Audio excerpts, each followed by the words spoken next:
lot of messages and questions lately on, different things with the incubation process, the eggs, that sort of thing. Just going to go over a few of the little simple things. One, this egg is fairly clean, as you can see. We've had a lot of rain here lately.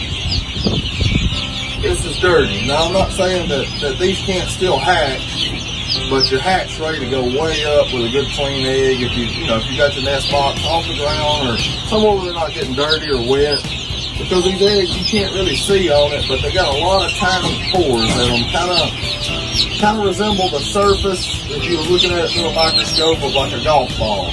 And what it is, it lets the chick get oxygen in through it and release carbon dioxide out of it. So the cleaner the egg you have, of course, the better that the oxygen transfer and carbon dioxide transfer, it's better on that.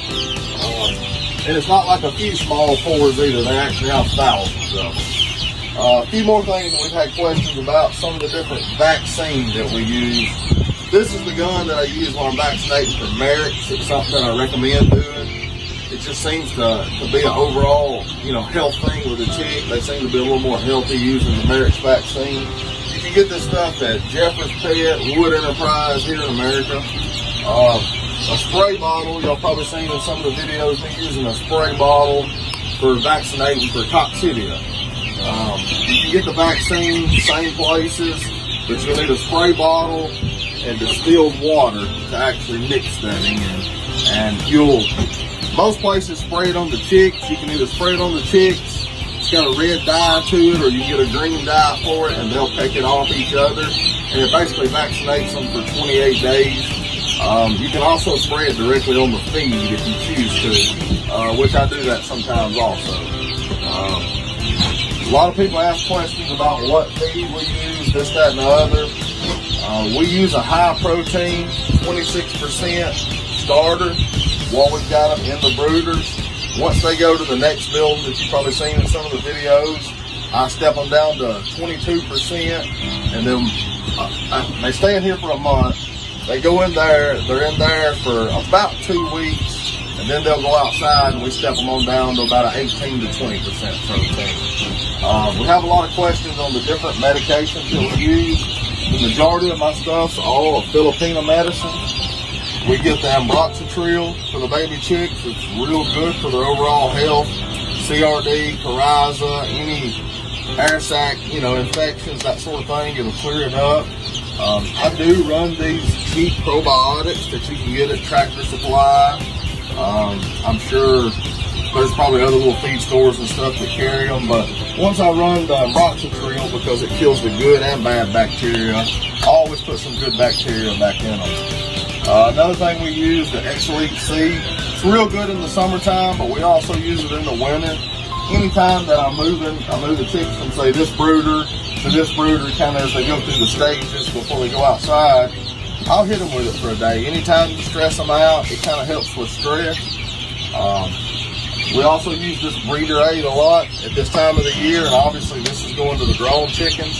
It really seems to increase the egg production on things, so it's a really good vitamin for all your breeding birds. The Bastrono and the Teapox, this is one of the best things I've ever found to cure coccidiosis. Even if you do vaccinate or you don't, if you ever do notice that they get it, this will actually clear it up. Just 1 teaspoon to a gallon. It actually says 5 grams, but it's around a teaspoon per gallon for 3 days. The Bastrono, this is the wormer that we use on all of our baby chicks. Now, you've probably seen in some of the videos we use A-Stig for the adult chicks. It's also made by Excellence.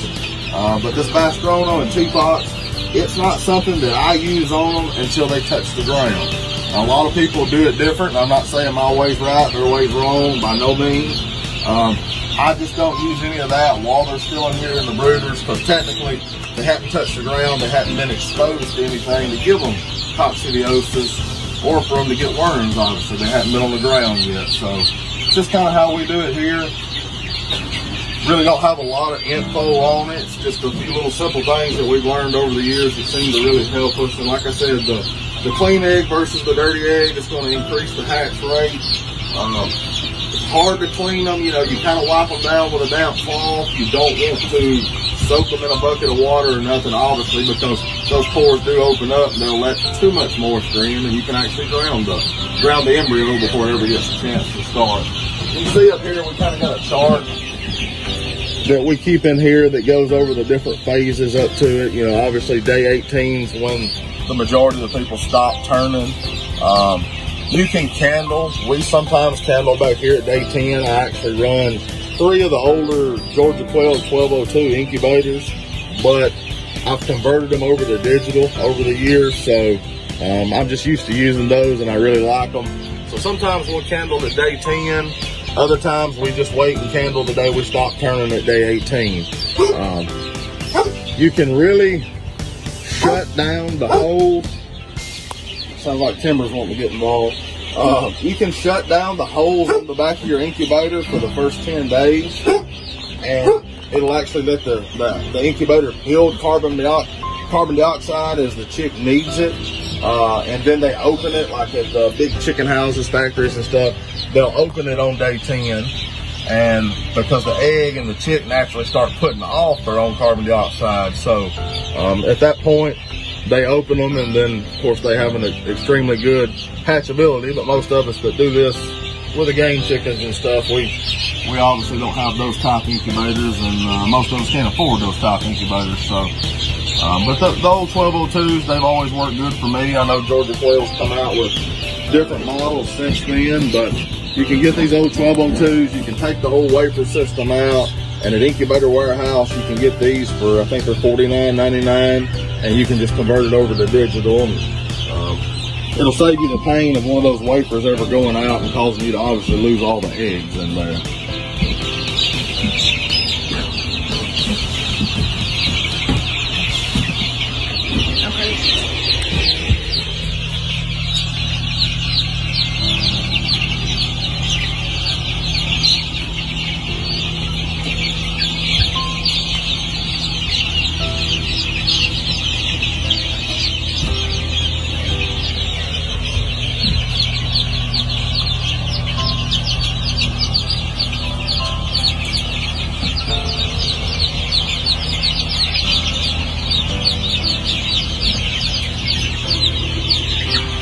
We'd like to thank everybody for watching these videos. We really appreciate it. Appreciate all the support.